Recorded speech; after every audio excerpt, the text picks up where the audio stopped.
کہ ایک شخص آیا تھا نا مولا علی کے پاس, کیا کہا تھا اس نے کہ مولا میں نے سنا ہے کہ حاتم بہت سخی ہے. مولا کہا یہ تم سخاوت کی تعریف کر رہے ہو کہ توہین کر رہے ہو؟ کہا نہیں مولا, آپ خود سوچے نا کہ ایک ہی شخص بار بار اس کے در پہ آتا ہے اور اس کے چہرے پہ ذرا برابر پریشانی نہیں آتی. آپ خود سوچے کوئی بندہ ایسے کیسے کر سکتا ہے. مولا نے ممبر سے کھڑے ہو کے کہا, مولا نے ممبر سے کھڑے ہو کے کہا کہ اس نے پھر ایک ہی در سے اتنا کیوں نہ عطا کیا کہ اسے دوبارہ مانگنے کی ضرورت پڑی. مولا کہتے ہیں بے شک وہ سخی ہوگا لیکن ہم سخاوت کے مالک ہیں. کیوں ڈال رکھا ہے ملائک نے مسلح فرش پہ, بٹ رہا ہے بزم عالم کا تولا فرش پہ, ہم علی والوں کو مل جاتا ہے اللہ فرش پہ, ایک معلّہ عرش پہ ہے ایک معلّہ فرش پہ. چیلنج کر رہی ہوں, فرش والے عرش پہ جاتے نہیں ہیں گھومنے, عرش والے فرش پہ آتے ہیں اس کو چومنے.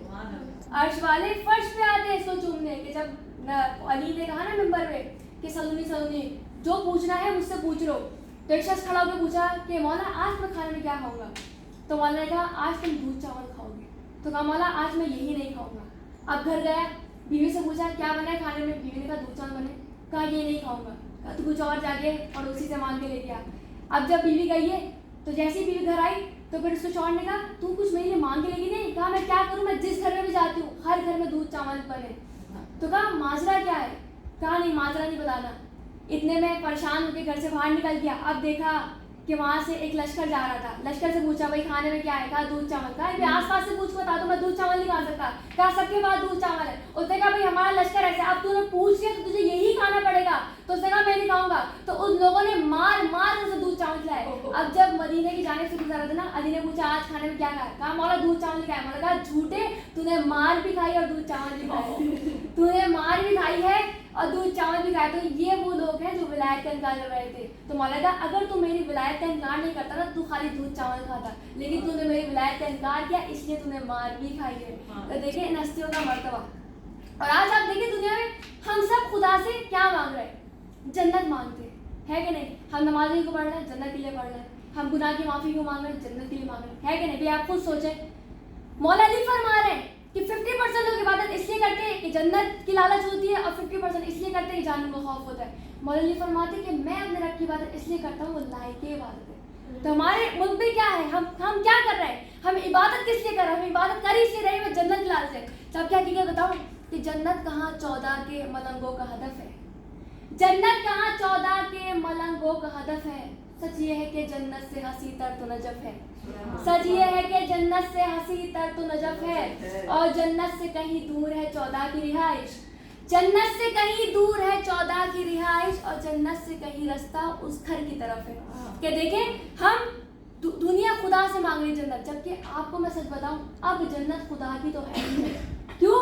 کیونکہ جنت تو خدا نے بانٹ دی نا. جنت کے مالک کون ہے, رسول خدا ہے کہ نہیں. ساقی کونسر کون ہے, مولا علی ہے. اور جنت کی ملکہ کون ہے, جناب فاطمہ الزہرا. سردار کون ہے, ان کے بیٹے.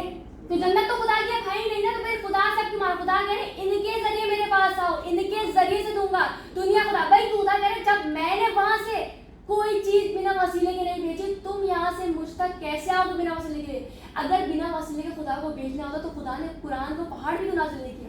کہنے لگے خدا مقام میں تمہاری کتاب نازل کر دی ہے, جاؤ وہاں سے آ کے لے لو. لیکن نہیں کی. کیوں؟ کیونکہ قرآن میں ہے کہ اگر قرآن پہاڑ پہ نازل ہوتا تو پہاڑ ریزہ لیتے. کیونکہ قرآن میں پہاڑ میں اتنی صلاحیت نہیں کہ قرآن کے نور کو اس کے قلب کو برداشت کرے. تو قرآن کا اترا قلب محمد پر, اور قلب محمد تک تو کسی کی رسائی نہیں ہے.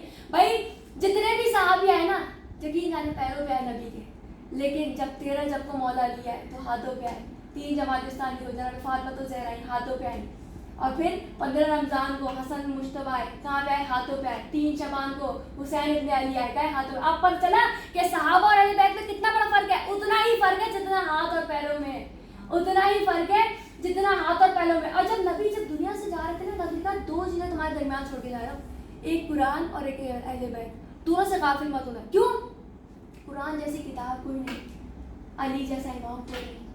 قرآن جید ہے, علی سید ہے. قرآن میں سورہ کوثر ہے, علی ساخِ کوثر ہے. قرآن میں آل عمران ہے, علی اولاد عمران ہے. قرآن میں سورہ قدر ہے, علی صاحب قدر ہے. قرآن میں سورہ مومنین ہے, علی امیر المومنین ہے. قرآن پڑھنا عبادت ہے اور علی کرنا عبادت ہے.